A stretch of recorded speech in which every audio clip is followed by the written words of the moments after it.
Hello friends. The fact that you're watching this means that finals did not devour my soul, and only a little bit of my sanity. Honestly, what did my sanity even mean to begin with? Like, what works right up here?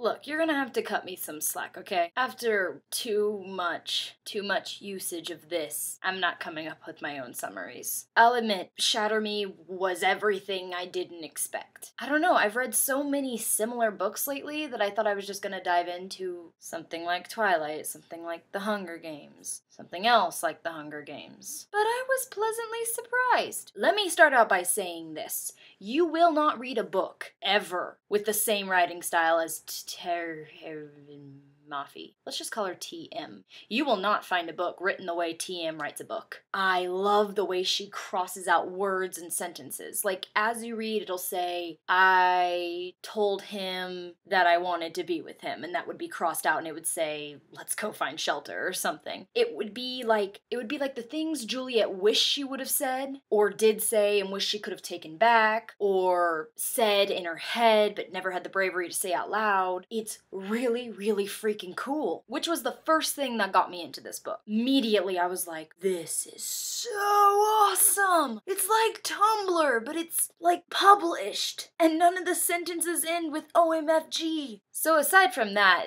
the writing is amazing. For her first novel, like, wow, I am way impressed. Oh my goodness, thank you for these characters. They're so amazing. Everyone has layers. Every single character has layers. You will not stumble upon a single character, or a secondary character, that doesn't have layers, like the most interesting onion you've ever seen. Like Warner, I hated this dude. I hated him so much. He reminded me of Moriarty in Sherlock Holmes, except young and somehow creepier. Seriously, how can you be creepier than Moriarty? How do you achieve that? Even so, I'm reading this book and thinking, oh my gosh, what the heck is wrong with this kid? And then all of a sudden, you sympathize for him.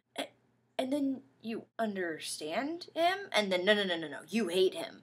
But then, wait a minute, maybe he's a good guy. No. And then there's Adam. It's the most frustrating and impressive thing in the world. That is a really hard thing for writers to do. It's really hard to make a reader not decide right away what they feel about a character. I'm one of those people who decides whether I like or hate a character immediately. It's really hard to change my mind. But I was all over the place with these kids. Now let's focus on the main heroine, Juliet. I have a lot of respect for Juliet. You know, like in stories when a character has been held captive for a long time, and then the person holding them captive, or someone who works for them, will offer them something that they really want, like food or clothing or a shower or whatever. Usually it's food. This has happened in like Maximum Ride and a bunch of action movies I can think of. And me personally, I'm always like, don't take the food! Show them that you hate them. Show them that you're strong. But then they always end up taking it, and it makes me so mad. I know, this is a really specific thing to be talking about, but you don't understand the satisfaction I felt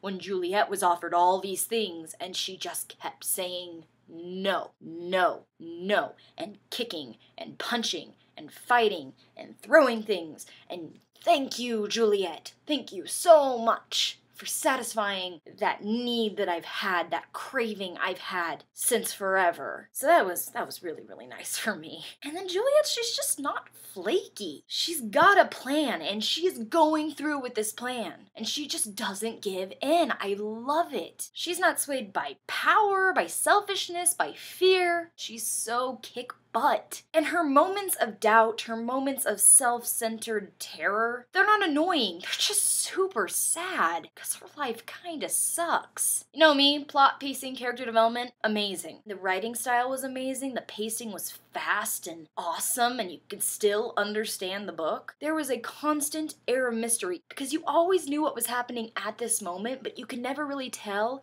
if what was happening back there was what you thought it was and what's going to happen later is what you think it's going to be. You know what's happening, but you're constantly being surprised. Again, I have to compliment TM. This is a very impressive first novel. She is very talented, and I look forward to more novels in the future. I read very few first books in a series that have the pacing that hers does, because normally you can't have that quick of pacing. You have to kind of sit the reader down through slower parts so you can explain things. All the descriptions happening as the plot zooms along. There are no pauses. Now, there's only a couple concerns from me. Firstly, the language. I am not comfortable with foul language. I know. Whatever. I'm a 10-year-old. I can't handle it. Yeah. Don't freak out. That's just me personally. I'm not judging anybody. I personally don't feel comfortable with it. My goodness, Kenji. Do you know any word other than the S word? Towards the end, it was just like a tidal wave of random curse words that I was like, oh. They almost felt like they didn't belong. My second concern would probably have to be the sexuality between Adam and Juliet. Don't get me wrong, I mean, I'm totally into them as a couple, and yeah, go Adam and Juliet, I love you guys. The only reason why these heated, intimate moments kind of bugged me is because now I'm concerned that the second book is going to be one of those books where the two characters who are in love are just going to be sitting there staring at each other's mouths while explosions are happening around them and thinking, golly, when can I have sex with this person? I hate that, dude. There is so much going on in this book. This author, has set up so much. So many amazing possibilities. Like, the end was like X-Men. I'm freaking excited. I just won't be as entertained in the next one if we've got Adam and Juliet looking at each other at all times like, oh, when can I be alone with you again, my love?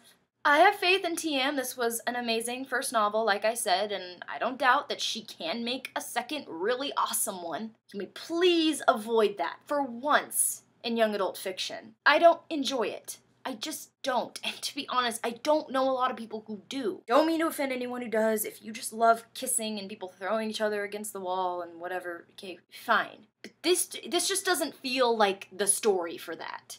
Like, I get there's romance, but this feels like this is so much bigger than Adam and Juliet. Oh, I love them. Come on. X-Men. So all in all, this is a great book. I recommend it. It's so great. The big A++ was Juliet's character development. She went from someone completely different to a freaking X-Men by the end of this book. And wow, how do you do that believably in such a short time? Props to you, TM. Hope I learn how to say your name. First of all, Condie is my spirit animal. I bow to her. I haven't encountered this beautiful of writing in a really, really long time. People are complaining it's too poetic, it's too fluffy. Fluffy and poetic are not the same thing. Let's just get that straight right now. When people say fluffy, they mean useless. Description that doesn't really mean anything. The point of these books is that poetry, lovely things, lovely art, lovely writing, lovely words, cursive, has been outlawed. Of course she's going to write it poetically. I mean, duh. When I read Matched, I was like, this is honestly probably one of the best written books I've ever read. Of course, that's an opinion, and everybody has different opinions of what's well written, Just me, personally, I was very, very impressed. Matched is such a gorgeous book, and Cross did not disappoint me. Let's start with plot. Okay, I'll admit, the plot seemed disappointing at first. Like, I was like, really? Is this how it's going to be the whole time? Are they going to be separated the whole time? No. And okay, fine, maybe that's not a valid point of criticism. Maybe that's me being a whiny fangirl. So be it. I didn't want them separated. I wanted them together. So when it showed that Kai and Kasha were off in their separate places and this went on for chapters and chapters, I was like, I need to be a big girl, take this seriously, and not sit here saying, why aren't they together? I need to appreciate this plot for what it is, but it was really, really hard. Then I started to realize how ingenious it was, because holy cow do Kai and Kasha develop as characters when they're apart. Kasha is no longer this soft and cute little flower. She is on a mission, and Kai is not just some guy teaching her cursive.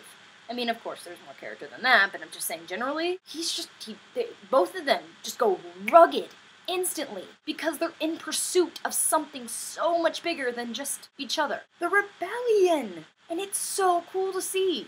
I'm loving the new characters, loving them.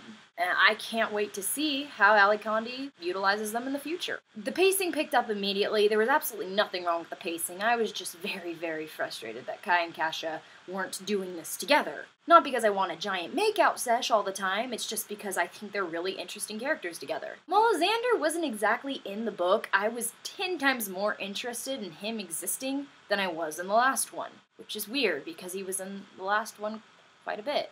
Now I'm just starting to see how cool Xander can actually be. Not saying that I approve him for Kasha. Heck no. Kai and Kasha all the way. Kayasha. Kai.